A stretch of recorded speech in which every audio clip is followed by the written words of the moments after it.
Thank you all. My name is Shawn Gerstenberger, and it's my privilege to talk to you a little bit today about a couple of efforts that I've been privileged to work on for the last about 12 years. And these are the Nevada Healthy Homes Partnership and some of our childhood lead poisoning prevention programs. And why lead? Lead is one of the things we've looked at and used in everything we shouldn't use it in. That's what I always like to say about lead. We put it in paint, we put it in gasoline, we put it in candy, and we shouldn't put it in anything. So we're going to spend the next 500 years trying to get it back out. And the way we're going to do that is through a series of grants that I've received through the university. And I want to tell you about a couple of these from the Center for Disease Control and Prevention, excuse me, and a couple of those from HUD, Housing and Urban Development. The first one was our Childhood Lead Prevention Program. This was funded in 2004 for several $1 million to develop a childhood lead poisoning program. We were the 48th state to do this out of 50, so thank you, Mississippi. And what we do is we really develop protocols for how do we deal with lead poisoned kids, how do we evaluate those kids, and how do we test those homes. So finding poisoned kids and looking at the homes.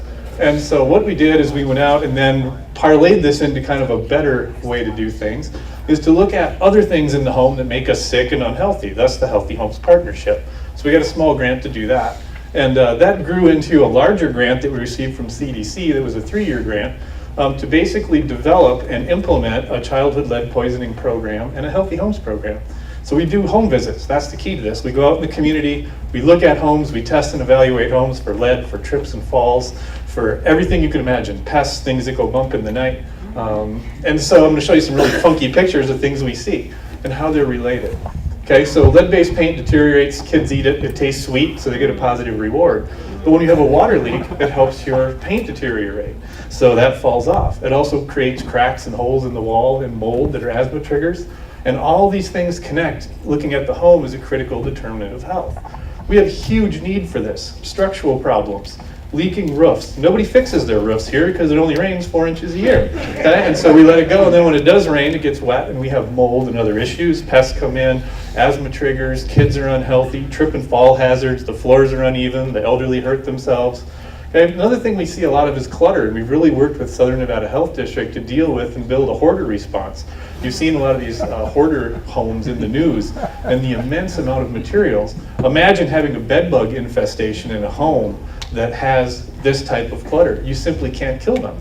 And that's some of the situations that we were dealing with. You can also see from some of the pictures that there's some other poisoning issues we deal with. Unused medications, how to dispose of them properly, where they should go. To prevent child from using this, from making this to pharmacy for your 18-year-old going to farm parties and sharing drugs. Okay, these are all real issues that we face that are really related back to critical determinants in the home. So with this, we've launched educational programs into the community through our art programs in the school to look at some of the 7 principles of healthy homes and have posters and educate these families about how and where they can prevent them. We've done research on hot sauce. We built a national candy database and registry. We've looked at lead and artificial turf and lots of other things that we put lead in that we should not have. We also work with a lot of community partners. One of our really cool accomplishments is working with an organization called Rebuilding Together. They kind of do the renovate and remodel for existing homes. And you can see a group of 60 to 80 volunteers shows up from our school every year and renovates and remodel a house. With that, we've kind of parlayed this into a couple of new grants. One is our lead hazard control grant, which is about a $2.5 million grant with the city of Henderson to identify lead-based paint in homes and take money to remediate it. Okay, so most of the money has to be spent to do that. So rather than waiting for kids to get poisoned and go find the home, let's look for the house and let's avoid the kid from getting poisoned. So with that, working with them, we're going to hit the streets next week with a volunteer team to start putting flyers out. We're going to identify, remediate lead from 150 different homes. Imagine the number of families that's going to live in those homes over the years that we can prevent from having their child lead poisoned. That's a critical way to do things. The neat part is we're also going to train our community partners and create a bunch of jobs. We have to get lead-based paint abatement contractors that know how to do this. We're going to train those as part of the grant. And we have to spend about 60% of this grant, which is a little over $1.2 million, on direct housing remediation. And so we're going to go in and we're going to fix up some old houses and make them safe. So my public service announcement, if you know anyone who wants to participate in this and needs to enroll in the program, they live in a home built before 1978 when lead-based paint was banned, you can enroll them in the program, and the number is up there, 1888, and it rings at UNLV, but it's a 1888 number. And we are looking for those people to enroll, and all free, no cost to them whatsoever. Okay, so part of the second study that we also just got funded through HUD is another reasonably large study dealing with people who don't own their homes but rent. This is probably our worst housing in the poorest conditions that's often very difficult to manage. So we created a landlord-tenant hotline that people can call into to resolve and deal with these healthy homes issues. And so with that, we received almost 5,000 complaints over 2 years, all over the valley, from everything that you can imagine and some things you cannot. And we go out and then help them call, send letters to their landlords and tell them what they need to do to get it remediated. There's an emergency response, no heat, no water, that has to be responded to in 48 hours. If they don't do that, we actually go out, and you can see on there, we did about 630 or so actual investigations in the field to document the problem.